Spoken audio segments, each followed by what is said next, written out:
عناية الحضور الكريم أن الذخيرة المستعملة خلال هذا الاستعراض والاستعراضات الموالية هي ذخيرة بيضاء. بداية بمشهد لمختلف وضعيات الرمي التكتيكي تتخلله تقنيات ومهارات عالية في التزويد والرد الاستعجالي والرمي الفارسي.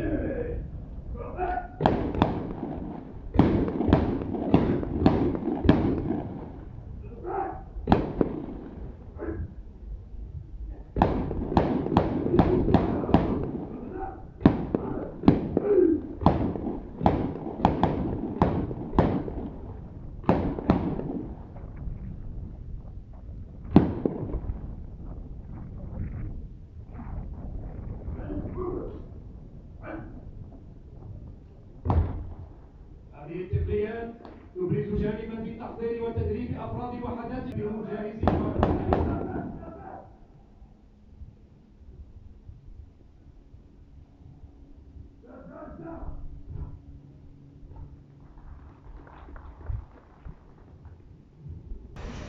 مشهد لمختلف وضعيات الرمي باستخدام السلاح القضيب المسدس يستعرضها نخبة من إطارات ومدربي تقنيات التدخل العملياتي والرمي.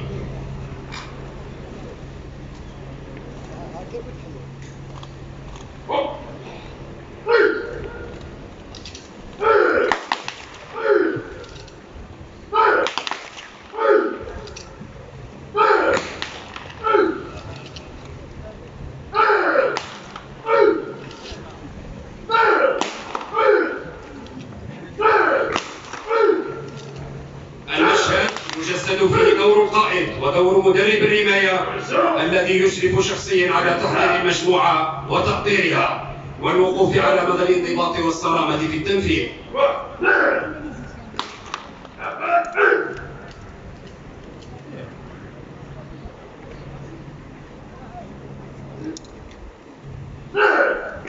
المشهد يبرز تقنية التقرب نحو الهدف والعمل على تحييد الخطر.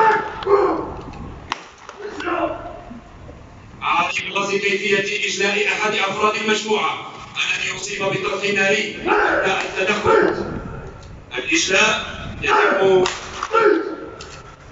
تحت التغطية النارية لباقي أفراد المجموعة.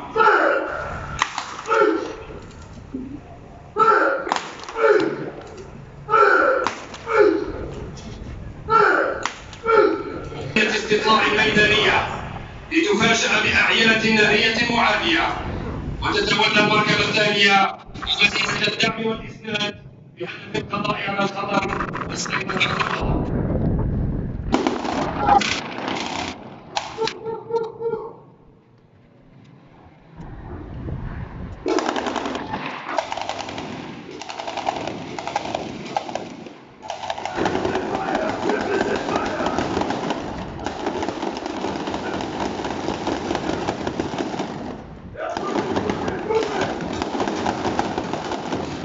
من القائد التكتيكي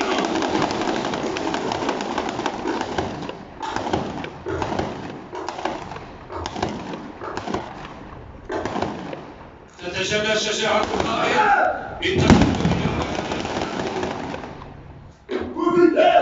واستعمال لغة الإشارة والسيطرة والتخاطب المتعارف عليها دوليا مع استخدام المركبات كسواتر للوقاية والحماية من نيران العناصر الإجرامية.